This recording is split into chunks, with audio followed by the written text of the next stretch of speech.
उफ ये गर्मी। ऐसे में बस एक बटन दबाओ और ठंडी हवा शुरू। कैसी राहत मिलती है ना? लेकिन कभी सोचा है कि ये जो मैजिक बॉक्स है ये असल में काम कैसे करता है? चलिए आज इसके पीछे की साइंस को आसान भाषा में समझते हैं। तो इस ठंडी हवा के सफर में हम क्या क्या देखेंगे? सबसे पहले एक बहुत ही कॉमन गलत फहमी को दूर करेंगे। फिर एसी के जरूरी पार्ट्स को जानेंगे और आखिर में समझेंगे कि ये पूरा कूलिंग का साइकिल चलता कैसे है। अच्छा, एसी काम कैसे करता है ये समझने से पहले ना ये जानना जरूरी है कि ये काम कैसे नहीं करता। एक बहुत बड़ी गलतफहमी है जिसे सबसे पहले क्लियर करना पड़ेगा।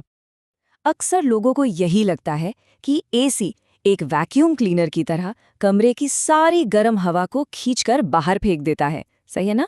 पर क्या सच में ऐसा होता है? बिल्कुल नहीं। सच्चाई तो इससे कहीं ज्यादा दिलचस्प है।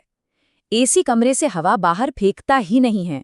असल में कमरे की हवा कमरे में ही रहती है, बस एसी उस हवा के अंदर से गर्मी को निकाल लेता है और उसे ठंडा कर देता है। तो सवाल ये है कि अगर हवा बाहर जाती ही नहीं तो कमरा ठंडा होता कैसे है?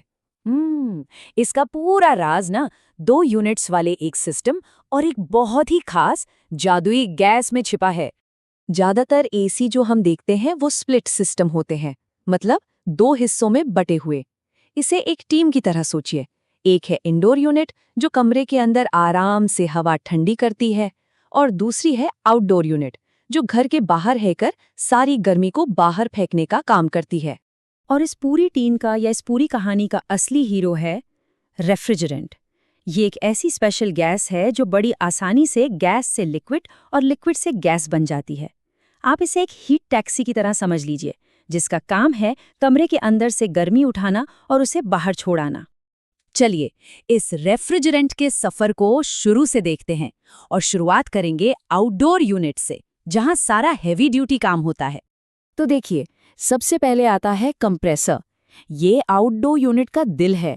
इसका काम है रेफ्रिजरेंट गैस को बहुत जोर से दबाना, यानी कंप्रेस करना। ऐसा करने से वो गैस बहुत ज़्यादा गर्म हो जाती है और उसका प्रेशर बढ़ जाता है। फिर ये हाई प्रेशर गर्म गैस जाती है कंडेंसर कॉइल्स में, और तभी बाहर वाला पंखा इन कॉइल्स पर हवा फेंकता है, जिससे रेफ्रिजरेंट अपनी सारी गर्मी बाहर निकाल देता है और एक गर्म लिक्विड में बदल जाता है।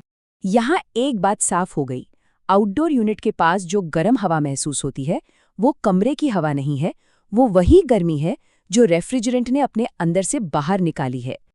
ओके, तो अब वो गर्म लिक्विड रेफ्रिजरेंट इंडोर यूनिट की तरफ जा रहा है।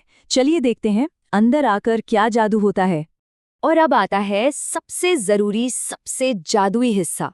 वो गर्म हाई प्रेशर लिक्विड रेफ्रिजरेंट अब एक बहुत ही पतली सी जगह से गुजरता है, जिसे कहते हैं एक्सपेंशन वाल्व। और जैसे ही वो इस छोटी सी जगह से निकलता है, बूम, उसका प्रेशर और टेम्परेचर दोनों अचानक से गिर जाते हैं और वो लिक्विड तुरंत भाप बनके एकदम ठंडी लो प्रेशर गैस में बदल जाता है। इसका सबसे अच्छा उदाहरण है सैलून में इस्तेमाल होने वाली स्प्रे बॉटल या डिओड्रेंट कैन। जब उसे स्प्रे करते हैं तो वो ठंडा लगता है ना, बस वही साइंस यहाँ काम कर रही है। प्रेशर का अचानक से कम होना ही ठंडक पैदा करता है। अब ये जो बर्फ जैसी ठंडी रेफ्रिजरेंट गैस है, ये इनडोर यूनिट की इवेपोरेटर कॉइल्स में जाती है। फिर अंदर का ब्लोअर पंखा कमरे की गर्म हवा को खींचता है और इन ठंडी ठंडी कॉइल्स के ऊपर से गुजारता है। अब होता ये है कि कॉइल्स हवा की सारी गर्मी सोख लेती हैं और ब्लोअर वापस उस ठंडी हवा को कमरे में भेज देता है। बस ये साइकिल चलता रहता है और कमरा ठंडा हो जाता है।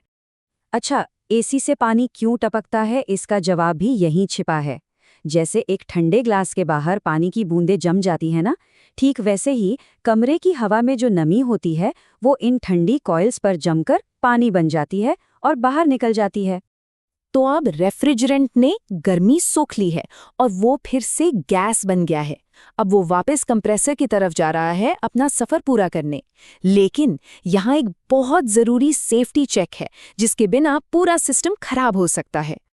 देखिए, कंप्रेसर का काम है गैस को दबाना। वो लिक्विड को नहीं दबा सकता।